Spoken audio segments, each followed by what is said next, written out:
Hello everyone, welcome to my channel. ముందుగా happy Sriram Navami అందరికీ.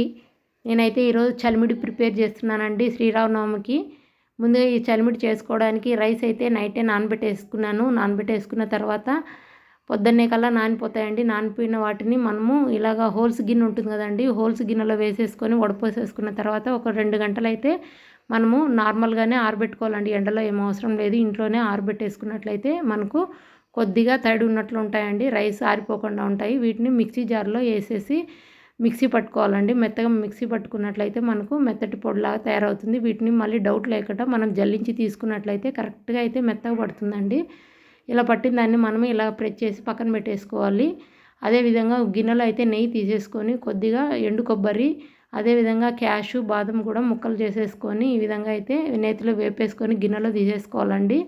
తీసుకున్న తర్వాత అదే గిన్నెలోకి ముక్కాలు అయితే బెల్లం తీసేసుకొని ఈ బెల్లాన్ని కూడా మనము పాకం వచ్చేటట్లు చేసుకోవాలంటే ఉంట పాకం అయితే రావాలి, లేత పాకం అయితే రాకూడదండి. ఉంట పాకం వచ్చేటట్లు చూసుకొని ఆ ఉంట పాకం వచ్చినంత వరకు చూసి తర్వాత అయితే మనము ఈ రైస్ ఫ్లోర్ అనేది యాడ్ చేసుకోవాలండి. ఇలా యాడ్ చేసుకున్న తర్వాత మనమైతే కరెక్ట్గా సరిపోతుందండి మనం తీసుకున్న రైస్కి బెల్లానికి. ఈ విధంగా అయితే పాకం రెడీ అయిపోతుందండి. కొద్దిగా అప్పుడు హీట్ మీద అయితే కొంచెం జారుగున్న ఒక 10 నిమిషాలు గిన్నెలో వేసినట్లయితే అది మనకు బాగా దగ్గరికి పడుతుందండి. దగ్గరికి పడినప్పుడు మనం కరెక్ట్గా వంటలు అయితే చేసుకోవచ్చు అండి. ఈ విధంగా వంటలు చేసుకోవచ్చు. ఈ విధంగా అయితే మనము చలిమిడిని అయితే ప్రిపేర్ చేసుకుంటామండి. తర్వాత గిన్నెలోకి వేసేసుకొని ట్రాన్స్ఫర్ చేసేసుకొని ఆ గిన్నెలోకి తర్వాత పైన అయితే డ్రై ఫ్రూట్స్ అన్నింటితో ఇలా వేసేసుకోవడమేనండి. నెయ్యి డ్రై ఫ్రూట్స్ ఉన్నింది కదండి కప్పులో, దాన్ని ఇలా వేసేసుకోవడమే. తర్వాత ఇవి వడపప్పు అండి. ఈ వడపప్పు అనేది మనము పెసరపప్పును నీటిలో 1 అవర్ నానబెట్టేసేసి తీసుకోవడమేనండి, ఈజీ.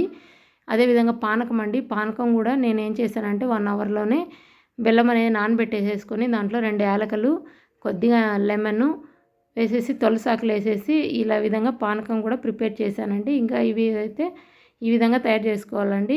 ఈ వీడియో మీకు నచ్చినట్లయితే please like, share and subscribe. మరిన్ని వీడియోస్ మీకోసం. Thank you for watching.